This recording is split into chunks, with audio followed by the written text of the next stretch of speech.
Okay, we're gonna get started. So hello, everyone. Again, my name is Karina Arlucia. I'm one of the directors and founders for PAS Lead, and it's my pleasure today to welcome PA Kathryn Reed. She's going to be discussing medicine in the U.S. and systemic racism. Kathryn Reed is a certified physician assistant and the founder and president of the National Society of Black Physician Assistants, NSBPA. She received her BS in emergency medicine at the University of Pittsburgh in 2014, graduating cum laude with a major in chemistry. She then received her master's in physician assistant studies at the University of Pittsburgh in 2016. And Kathryn has practiced in both family and internal medicine in Pittsburgh, Pennsylvania. She now holds a faculty appointment for the University of Pittsburgh's Department of Physician Assistant Studies hybrid program, where she's an assistant professor and vice chair for equity, inclusion, and community engagement.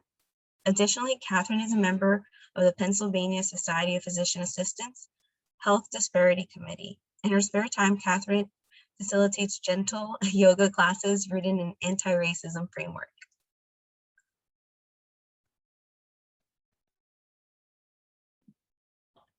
Oops. Thank you so much for that, Karina.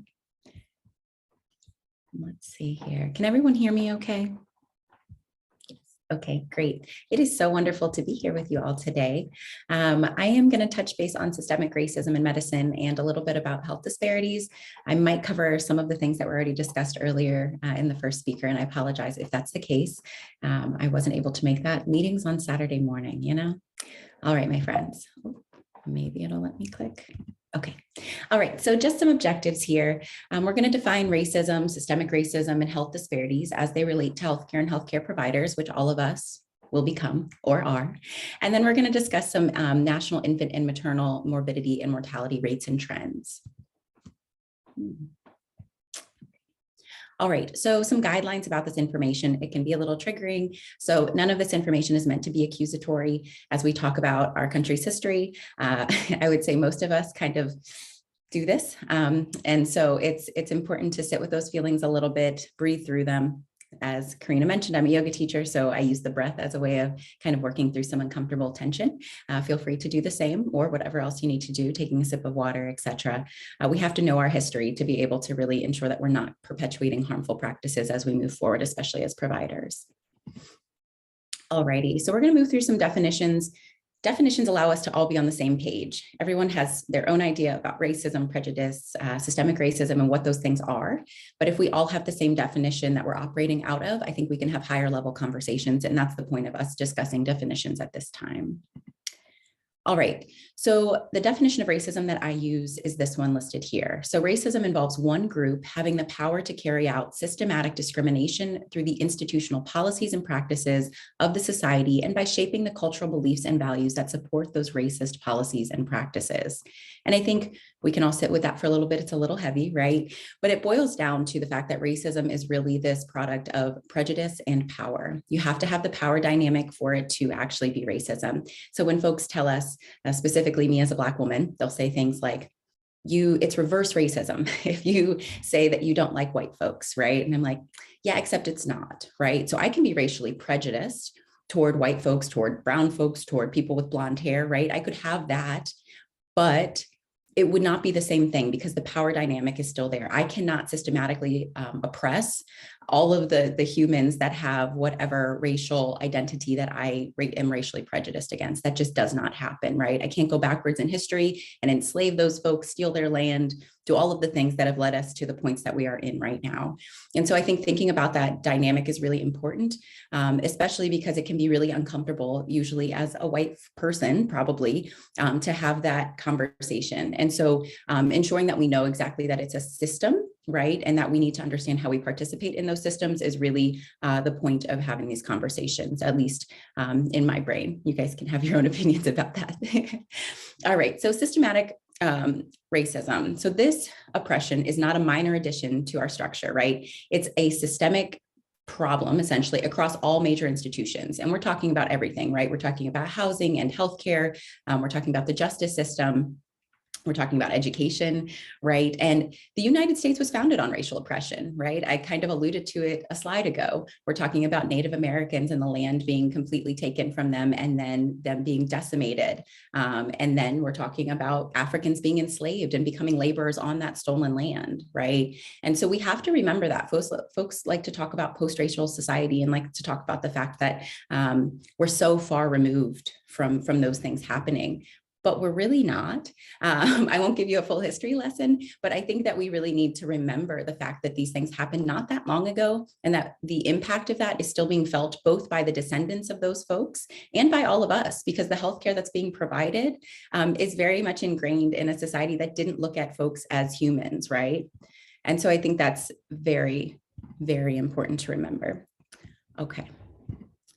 So we're going to transition here and talk about why systemic racism, what systemic racism might look like in healthcare, right? And I think that probably your last speaker touched on health disparities, and that's really what I want to emphasize here. So unequal treatment, confronting racial and ethnic disparities in healthcare was a study that was done in 2003 by the Institute of Medicine of the National Academies. And I like to use this 2003 study because for me, it's nice to know that it's not just right now. And I like to reframe it, especially for new providers or folks who are coming into healthcare, because we have to understand that these things have been in existence. These disparities have been known and spoken about and defined. And now it's really our job to ensure that we are taking that next step of beginning to work through those systems, beginning to call out those practices, and beginning to really ensure that we are going to change the system. Because if we don't, as brand new providers or as providers that are newer, the system will never change.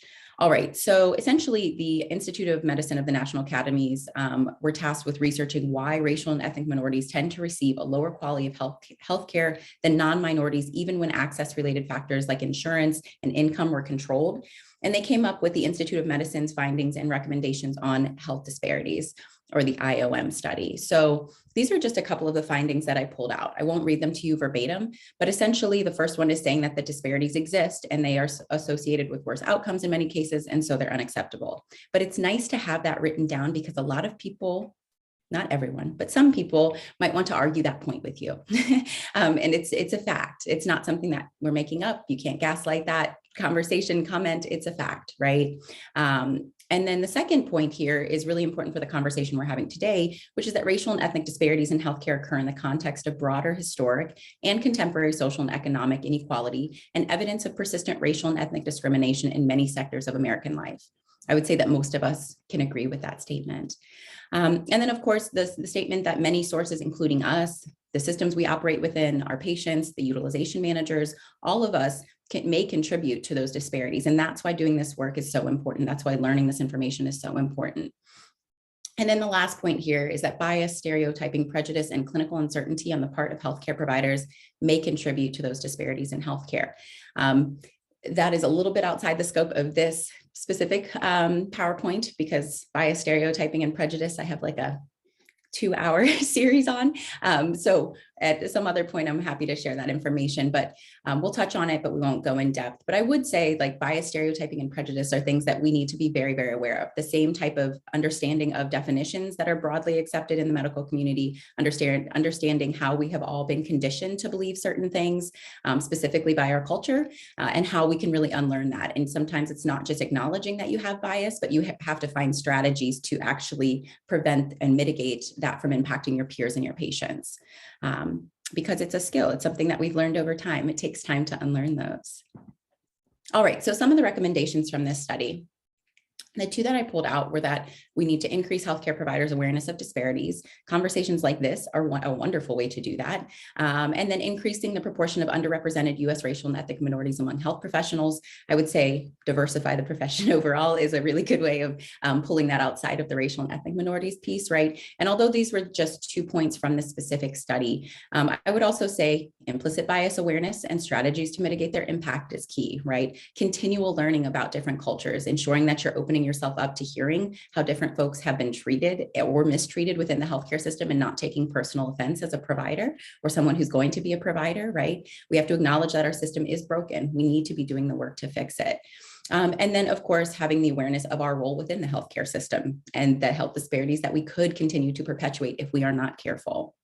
Those are all some things I would add to that. And there are plenty more. We could again talk about that for probably the next 10 hours, because I know you're all very smart and well-versed in this topic.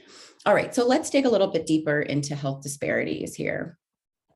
So health disparity is a particular type of health difference that's closely linked with social, economic, and/or environmental disadvantage, which we probably know from your last lecture. I also wanted to touch on the idea of intersectionality. So this comment here is essentially saying that health disparities adversely affect groups of people who have systematically experienced greater obstacles to health based on their racial or ethnic group, religion, et cetera, other characteristics that are historically linked to discrimination or exclusion. And so when I talk about humanizing patients and ensuring that we're not just seeing the patient for one specific characteristic or identity, this is kind of the point of that, because as a Black woman, right, I also may have 5 of these things going on, right? And all of those things might adjust whether or not I have access to quality care, whether or not my providers understand what's happening in my world and how they can actually best treat me and actually get me to the point of health equity, which we'll touch base on in a little bit.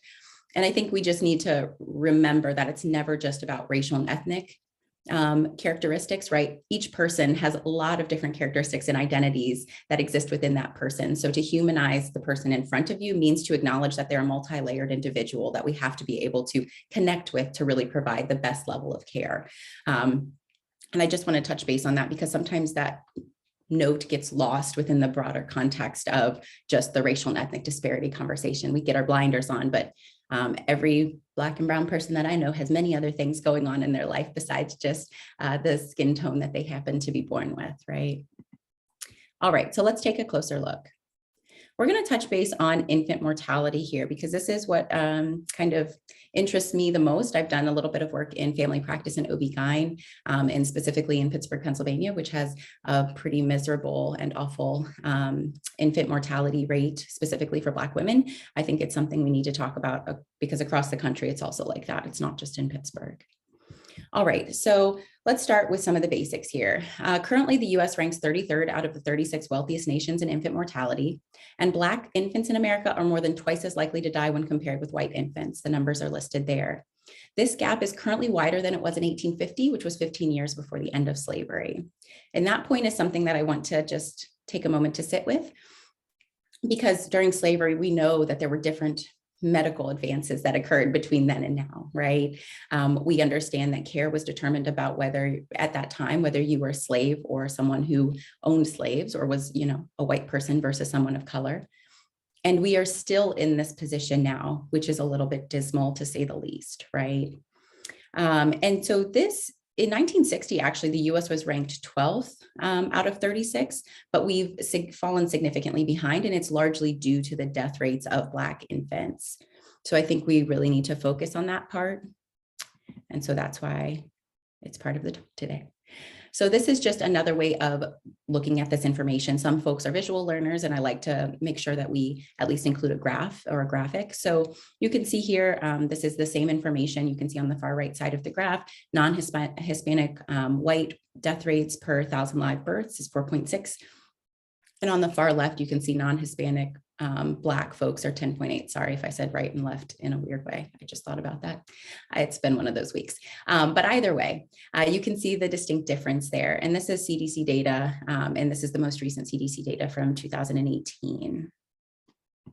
All right, so why, right? That's always the question. How do we get to the root of all of this? And it's always multifactorial. You are all in healthcare, or you're pre-PAs, or you're practicing. And so you know that it's never just one answer. There's never just one root. And so this is very much the same thing. And so it's preterm birth, right? That's one of the factors. And preterm birth is less than 37 weeks gestation and is the second leading cause of infant mortality and morbidity in the US.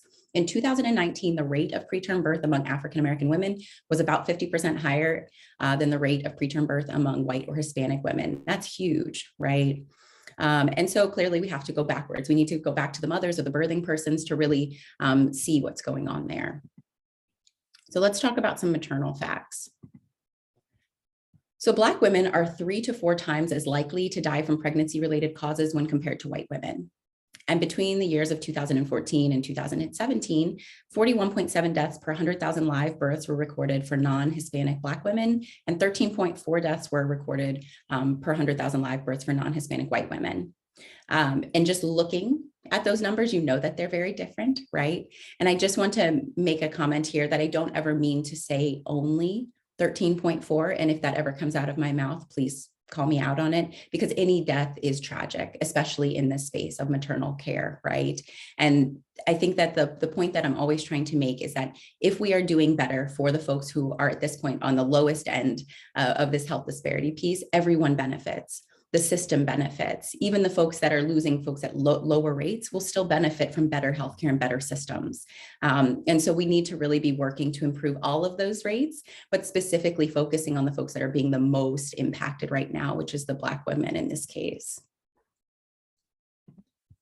All right, so again, more why, more questions, right? And so I want to bring up the weathering hypothesis. So in 1987, Dr. Arlene Geronimus proposed the weathering hypothesis. She was doing some research and she found that unlike white teenage mothers who had the highest risk of infant mortality and white mothers in their mid-20s, the lowest, Black mothers in their mid-20s had higher rates of infant death than Black teenage mothers did. And she suspected that that was secondary to their age, as stress had more time to affect their bodies. And then you can see here that she essentially said that the health of African-American women may begin to deteriorate in early adulthood as a physical consequence of cumulative socioeconomic disadvantage. And she was not wrong. So these are from some more recent studies. And essentially they're saying that maternal exposure to stress, racial differences in preconceptional health, and genetic, epigenetic, and gene environment interactions are distal mediators to some of these issues, and that interpersonal and institutionalized racism are mechanisms that may drive racially patterned differences. But that is a little terrifying as a Black woman who would like to have kids one day, right? That does not make me feel so great, and nor does this next slide.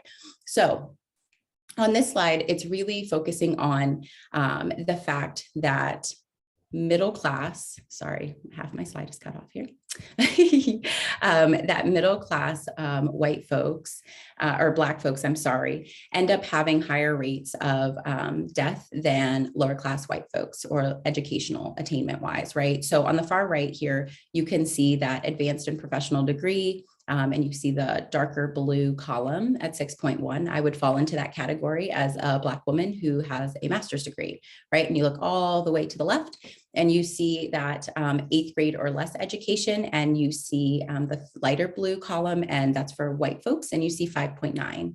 And I know that 5.9 and 6.1 is not a huge difference or distinction, but think about how that must make folks feel on the far end of that. Like, hey, we're going to get better health literacy, more money, more education, right? We're going to keep pushing, and it still doesn't matter.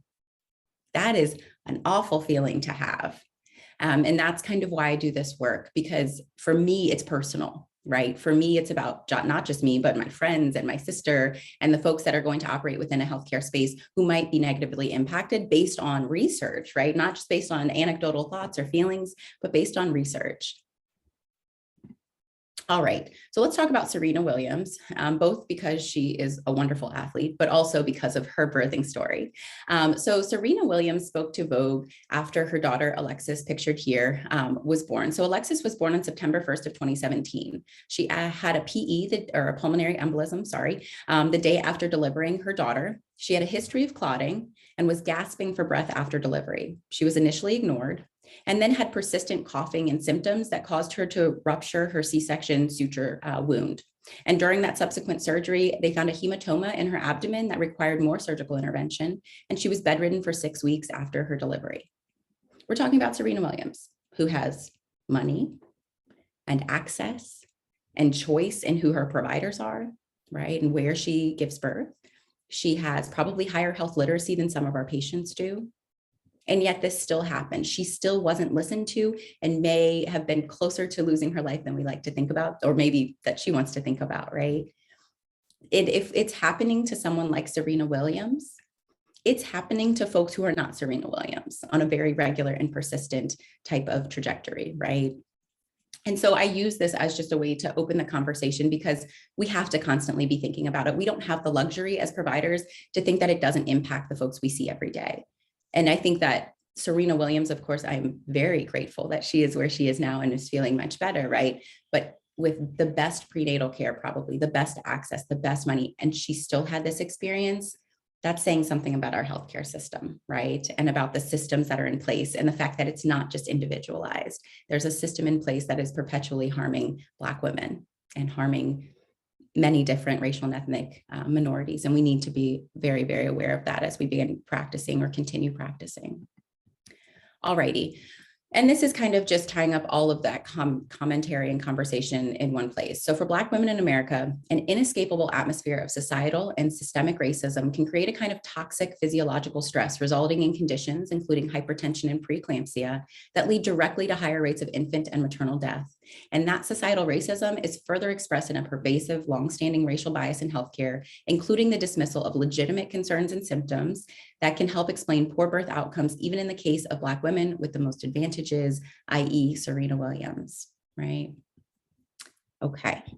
All right, so what now? You're like, Kathyrn, now I'm very sad because this is all very depressing. I understand. I do understand. It's not the, feel good part of the talk, nor is it the feel good part of medicine. And that's why folks like to not talk about it sometimes, specifically in PA education, right? But let's talk about health equity, because this is the impact that I think all of us can make. So health equity is the attainment of the highest level of health for all people. And that is the goal that I think is generally agreed upon in medicine at this point. Like, we want each patient to reach whatever that might be for themselves, right? And we have to help them get there, right? That includes humanizing them, making sure that we're acknowledging that each person is an individual and has individual social determinants of health and some of the other intersections that we talked about earlier, right? But let's talk a little bit about equality and equity and how they're different. And I apologize if this graphic is something that all of you have looked at before and seen and have already kind of, unpacked, but I have to say it every time because there's always one person that will get it, the third or fourth time through. And I think that that's important. So this essentially shows three people of different heights. And then on the left side, or equality, each person is getting, the same resources, the same blocks. And the third person over, the shortest person, still can't see, right? This is kind of like the very Americanized, like, pull yourself up by your bootstraps. What if I don't have boots? What if I don't have bootstraps? How am I supposed to do that, right? That's essentially what equality looks like in this case. And then equity on the right side here, you see that the resources have been redistributed into a way that makes sense. So now everyone can see over the fence. There's also a further part of this graphic that looks like justice, which is removing the fence and making it see-through, right? And so that's another conversation, but that would have been a much longer talk as well. So I will say that this graphic is something that I've used for a long time, I've seen for a long time, but I was doing a little bit more research a couple of months ago before I gave a talk that was similar to this. And I found an article that said that this graphic is perpetuating ideals of white supremacy. And I was like, oh my goodness, I have been giving people not great information then. And the commentary was really that we aren't looking at this graphic, we're assuming that folks of racial and ethnic, minoritized backgrounds or different characteristics are inherently less than and inherently require more resources, right? Because you can tell that these graphics are folks of different skin tones, et cetera, right? But that's not the case. So to be more accurate, which is kind of what the article was getting at, each person would be the same height in this graphic, and the ground underneath them would be buckling at different levels or rates, essentially showing the systems that have perpetually disadvantaged these folks. And then the resource boxes would be within those holes in the ground, which I think is also a little bit better representation the more that I think about it. And is very, very pertinent to this talk as we talk about systems, because it takes it out of the individual being the person that requires, those resources. It's really about the systems that have inherently disadvantaged those individuals and how we can be putting those resources back in place in a way that makes sense for them. So that part was super interesting to me when I was doing that research recently. All right, so what can we do? All right, so cultural competency or multicultural competency is probably something you've also heard.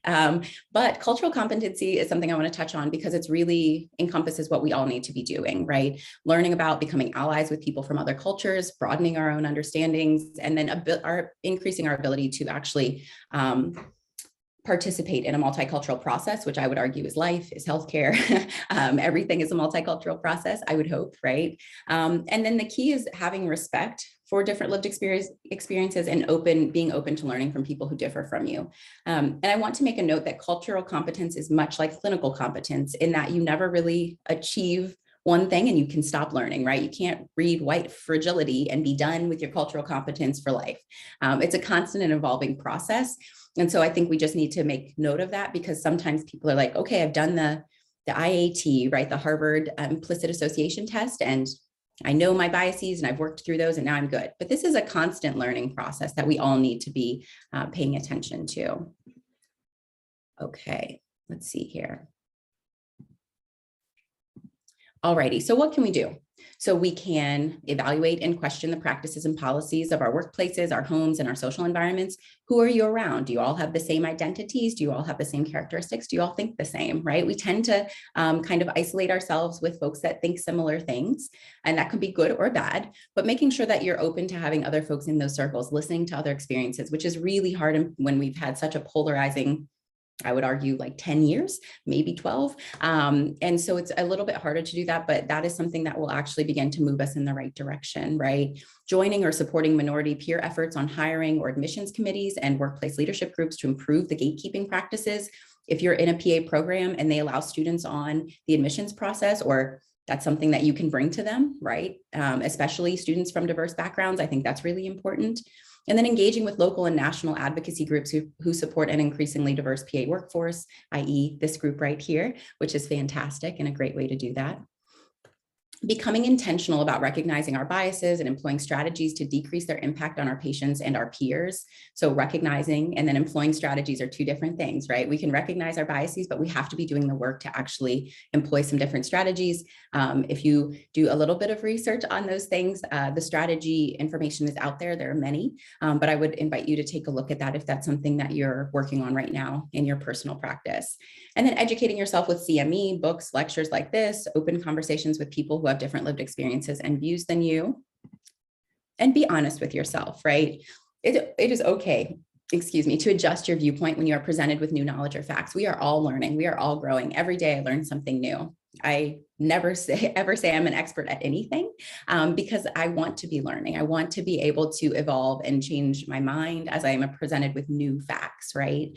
And then acknowledging when you have caused harm. This is a really big one, specifically in clinical practice. So for me, when I worked at the VA hospital, I worked in an inpatient behavioral health unit, but I worked in internal medicine. And as far as pronouns, the VA system, the computer system does not allow you to change it in the system. And so I would ask my patients every time, okay, what are your preferred name, preferred pronouns? And I would say, please hold me accountable. If I say something that's incorrect, remind me and I will hold myself accountable, but I don't want you to ever feel as though you have to just let my blunder go because you're the patient and I am the provider. And that was the best part of that, right? I can humanize myself for my patients because that allows them to be more comfortable. That allows us to build that rapport. And that's the really important part about the work that we do, about the work of humanizing our patients. And then implementing these shifts in all facets of our life to improve and grow as a human and not just a student or a provider, right? Doing this work doesn't just make you a better provider for your patients, it makes you a better everything else in your world. And so I always want to encourage that. All right, these are some references, many a reference, I'm sorry. Does anyone have any questions? I'm happy to take any, and I do have a couple of book suggestions that aren't detailed here, but I'm happy to share them with anyone who might want them. Any questions? There might be things in the chat. I did see the chat moving and I just couldn't get there, sorry. Thank you so much, Kathryn. Before we start taking questions, I just really want to highlight NSBPA, if you want to just talk about that for a few minutes, because I think it's so important that other students and anyone here knows all the resources that are available to them. Yeah, Sure. The National Society of Black Physician Assistants, or the NSBPA, we started in January of 2020. And it was kind of a way for us to loop in some of the folks who maybe weren't quite as connected with the African Heritage PA Caucus, and because they didn't have social media and things like that. And so the NSBPA was really a way to try to grab some more pre-PA students and get them involved. The goal is really to diversify the PA student bodies, right? Ensuring that eventually we can have more providers that matriculate through those programs and become PAs in their own communities, so that one day when I go into a provider's office or I start looking at the providers, I can have a choice in who I want to see. If I want to see someone who has a similar skin tone or has an identity that I identify with, I want to be able to have that. I want all of my students and my patients to also have that. And so having that as one of our goals has been huge. We have a mentorship program. Our second cohort starts in January. We have, so many things. The Student Diversity Initiatives Group, which essentially meets quarterly to bring students from different PA programs together who are doing this work to have a conversation with faculty kind of on the back burner, listening and understanding what the needs are and how to meet them. And we have a website, we have social media, we have all the things. I'm happy to answer any and all questions about the NSBPA as well. We acknowledge that this is not something that one organization can do on its own. And so that's why our goal is really to work with people like the PAC and the African Heritage PA Caucus and AAPA's many caucuses, because there's just so much work to be done. And so yeah, that's my little short blurb about the NSBPA. But yeah, happy to answer any questions about that too. Oh, thank you, Nathan. Oh, Winston Harris had a question. Do you have suggestions on specific CME? That is a good question. And also not really. So we have been, so I'm Pitt specific. And so at Pitt, there's like an APP leadership course right now. That is really, really pushing DE&I things being interwoven into that leadership course within the Pitt system. I would say there are lots of good resources, but I would also look into the resources within your institution if you're still in school as one part of that, because they tend to have groups that are specific to equity, inclusion, and diversity, or equity, inclusion, community engagement. And their job is really to be doing some of that CME on a broader scale, maybe not PA specific. AAPA and African Heritage PA Caucus also have CME that becomes available. And that's a really, really nice resource. If you become a member, it'll just email you when they're having something come up, which is great. Folks might have some other places to find that type of information, but your regional conferences. So I know for PSPA, Pennsylvania State Physician Assistant Society, PSPA, Pennsylvania Society of Physician Assistants. I actually was one of the presenters on that topic at that conference. And I think conferences are a good way to do it. So cost and the barriers of cost is a whole different story we can have. But typically the student memberships are a little bit cheaper and might be covered by your program. So that's definitely something to consider if you're looking for some different CME points here. Okay, let's see. Sorry, I'm just trying to read through the questions as I move here. I have a question for you, Kathryn. Yes, please. Since you were a PA student, 2016, you graduated, right? So it's not too long ago. Do you feel that now being on the other side as an educator, you've seen students diversify more? And also, what is something you try to do as an educator when you do have students of color? Because I just think there's so much that students of color have to go through being the minority in a very white dominated profession right now. Sure, that's a great question. As a student, I think my purview was about graduating, right? So my personal experience was very, very this. There were 3 of us in a class of 40 that were non-white or identified as non-white.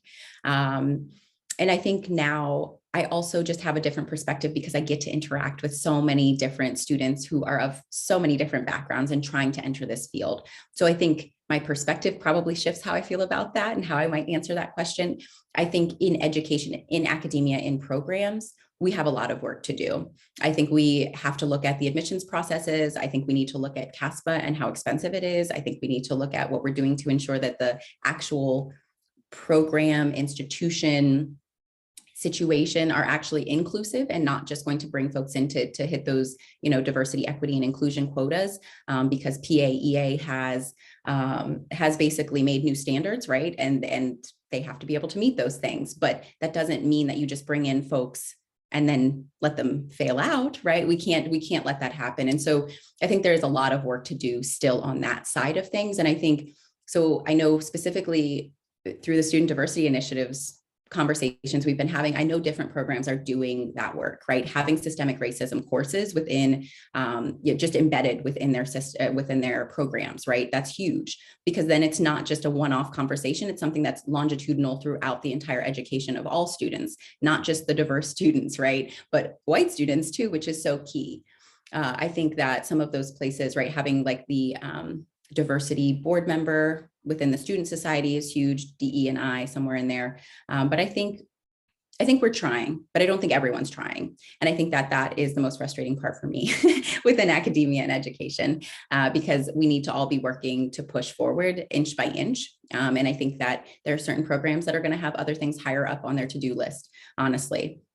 And I think we're always going to have to push some people to work a little bit harder. But I will say that at Pitt, I think we're doing a good job. I have a lot of folks on my staff who are white folks who are ready to join the fight as allies. And they are like, Kathryn, what about this? I don't think this is equitable. Let's change this. Let's talk about this. I'll spearhead it. You don't have to, but we love your input at some point. That's the work that you need to continue to have as a program to really ensure that you're making those changes. And specifically around admissions, that's just something we need to really be mindful of, right?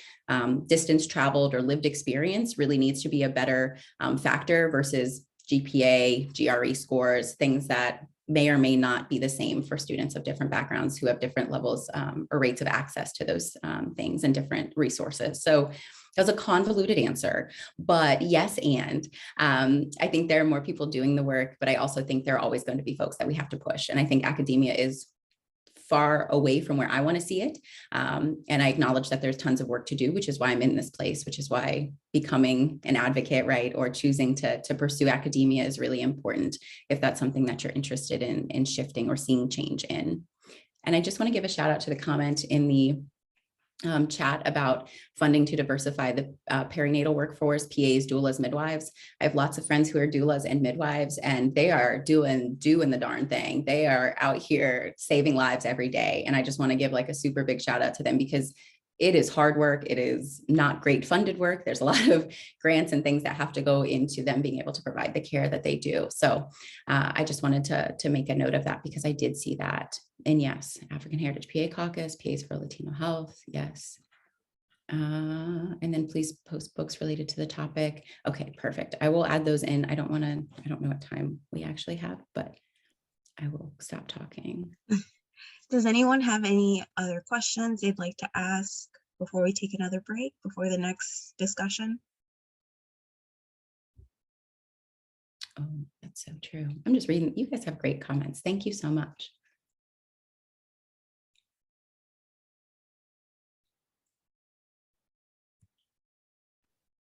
So we have a question from Maria Madison. Do you think having midwives and going on Lamaze classes would lessen chances of morbidities, or even approaching childbirth holistically would lessen chances?